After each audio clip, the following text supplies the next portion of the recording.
Megawati Soekarno Putri menegaskan bahwa Bung Karno tidak memiliki rumah saat menjadi presiden dan sekarang sedang mengurus administrasi untuk memperoleh rumah dari pemerintah. Dan dipertanyakan atau ditertawakan oleh warga sejak kapan orang meninggal meminta fasilitas rumah.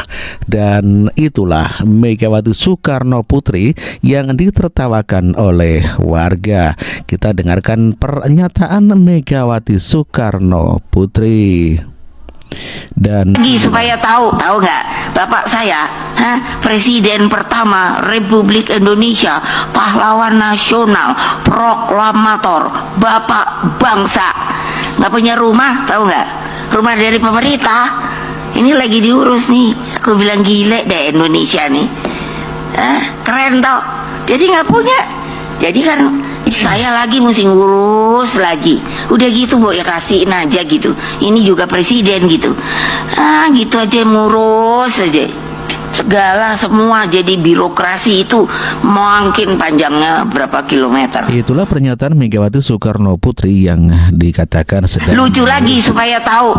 Ia sedang mengurus rumah, begitu katanya. Lucu ya, pemerintah tidak memperhatikan rumah buat Bung Karno. Dan ya, dipertanyakan oleh warga sejak kapan orang meninggal mendapatkan fasilitas rumah. Makin lama makin lucu Mamak Banteng ini, ya kan? Ada aja permintaannya. Aduh, Megawati. Yang mau kita tanya teman-teman, sejak kapan di negeri ini ada orang mati butuh rumah? Ya? Sejak kapan orang yang udah meninggal diberikan fasilitas rumah?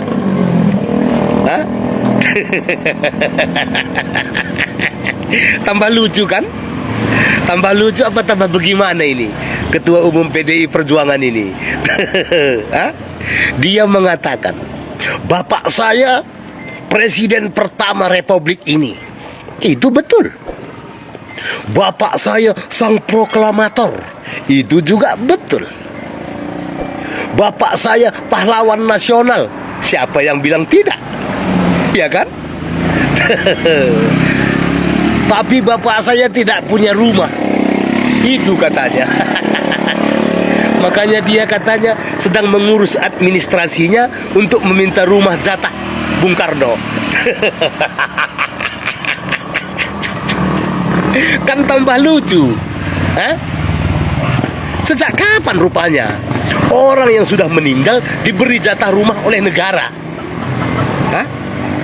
Kalaupun memang mendapat jatah, yang dia bilang sedang mengurus administrasinya ribet, dia kan pernah jadi presiden. Iya kan? Kenapa tidak dia yang membuat peraturan perundangannya memberikan rumah kepada Bung Karno? Kok enggak dari zaman Pak SBY? Kok enggak di zaman Pak Jokowi? Kok mesti sekarang dia ucapkan itu? Iya kan? Mau untuk siapa rumah itu? Lucu kan? Tambah lucu. Ini Ketua Umum PDIP ini. Anak-anak Soekarno kaya-kaya. Semua kaya. Cucunya kaya, cicitnya pun kaya. Itu anaknya si Puan Maharani itu kan kaya. Hartanya sampai lebih puluhan miliar. Jadi apa maksud Megawati ini?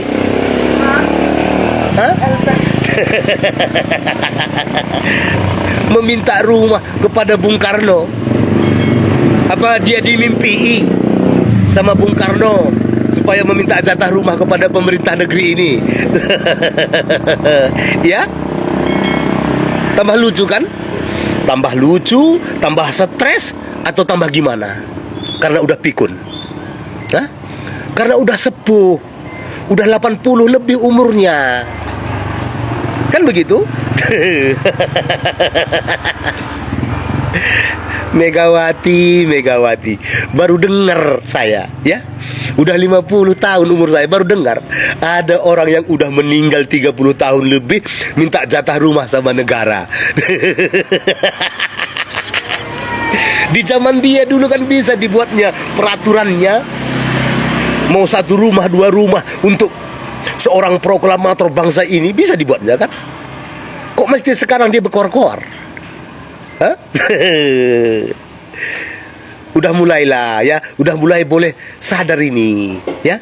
Tapi karena keserakahannya akan kekuasaan, sampai-sampai dia semua ucapkan yang nggak penting pun sama sekali dia ucapkan.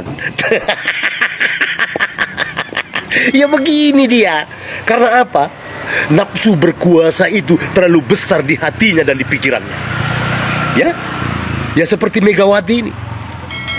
Ya, jadi ya kita berdoalah supaya Megawati ini sadar diri, ya. Istirahatlah di rumah, ya. Udah waktunya memikirkan akhirat. Jangan terlalu haus akan kekuasaan. Ya Bu, ya. Banyak istighfar Bu. Ya, banyak istighfar. Udah keriput itu aja. Ya, ingat, usia tidak ada yang tahu. Banyak-banyak beristighfar, banyak-banyak bersyukur, banyak-banyak minta ampun kepada Allah ya, supaya andai azal menjemput, indah menjalaninya. Lucu lagi supaya tahu nggak, bapak saya, Presiden pertama Republik Indonesia, pahlawan nasional, proklamator, bapak bangsa, nggak punya rumah, tahu nggak? Apa yang dikatakan Ibu Megawati emang bener, Pak Soekarno satu-satunya presiden yang tak punya rumah. Tapi dalam buku Bung Karno yang ditulis Indi Adam, Bung Karno mengatakan, aku satu-satunya presiden di dunia ini yang tidak punya rumah sendiri. Baru-baru ini rakyatku menggalang dana untuk membuatkan sebuah gedung buatku. Tapi di hari berikutnya aku melarangnya. Ini bertentangan dengan pendirianku. Aku tidak mau mengambil sesuatu dari rakyatku. Aku justru ingin memberi mereka. Jadi itu udah pendirian Bung Karno sendiri kalau tidak mau mengambil apa-apa dari rakyatnya. Bung Karno juga menjelaskan tempat tinggalnya sudah dipenuhi oleh negara. Begitu juga dengan seragam dan mobil dinasnya. Tapi dia mengaku tidak punya harta atau tabungan. Nah, pertanyaan saya satu, Bu. Ibu kan dulu pernah jadi presiden Indonesia. Kenapa ngurusnya nggak pas Ibu dulu jadi presiden? Kenapa baru sekarang, Bu, keluar-keluarnya? Tapi gimana teman-teman? Menurut pendapat kalian gimana? Coba tulis pendapat kalian di kolom komentar. Salam jegigis. Sejarahnya Bung Karno memiliki rumah peninggalan di Surabaya.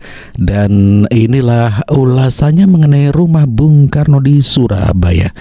Kita saksikan sama-sama. Surabaya itu ada rumah kenangan presiden pertama di Indonesia. Nah, pemilik rumah ini adalah saudara dari Ibu Haryati, yaitu istri Soekarno yang berasal dari Surabaya. Semua foto-foto dan benda peninggalan dari zaman dulu itu masih benar-benar terawat banget di sini. Dan sekarang di dalam sini itu udah ada warung masakan sederhana ala rumahan gitu. Nah, buat kalian yang kangen sama masakan rumahan, kalian wajib banget cobain makanan di sini. Ini lokasinya ada di Jalan Cipunegara nomor 44 Surabaya.